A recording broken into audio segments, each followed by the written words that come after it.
Hi guys, আমি সুনন্দা আবার চলে এলাম আরেকটা ভিডিও নিয়ে। আজ বলবো যদি 498 কেসের কথা বলবো।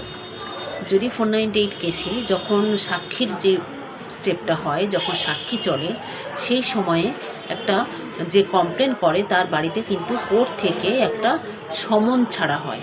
ঠিক আছে, তার বাড়িতে একটা সমন দেওয়া হয় যে কোর্টে আসার জন্য উইটনেস হিসাবে, যেহেতু সে প্রথম কমপ্লেনেন্ট ফার্স্ট উইটনেস হচ্ছে সে হবে।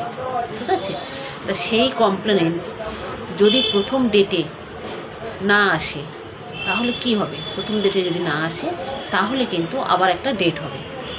সেই ডেটে যদি না আসে, পরে যে ডেটটা পড়লো সেই ডেটে যদি না আসে তাহলে কি হবে? তাহলে কিন্তু তার নামে একটা বেলেবেল ওয়ারেন্ট ইস্যু হবে।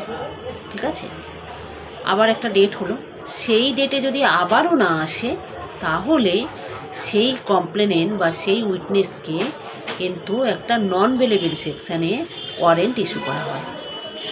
এবারে সেই ওয়ারেন্ট এটা পুলিশকে অর্ডার দেওয়া হয় তাকে অ্যারেস্ট করে আসার জন্য বা কোর্টে আনার জন্য। কিন্তু সেই ডেটে যদি তাও না আসে, তাকে যদি পুলিশ কোনোভাবে আনতে না পারে, তাহলে সেই ডেটে, যেটা থার্ড ডেট হবে উইটনেসের জন্য, সেই ডেটে তাকে কিন্তু কোর্ট থেকে যে অ্যাকিউজড যারা আছেন, যে হাজব্যান্ড বা তার শ্বশুর শাশুড়ি যারা যারা আছেন, তাদেরকে ডিসমিস করা হবে, কেস থেকে খালাস করার জন্য অর্ডার করা হবে।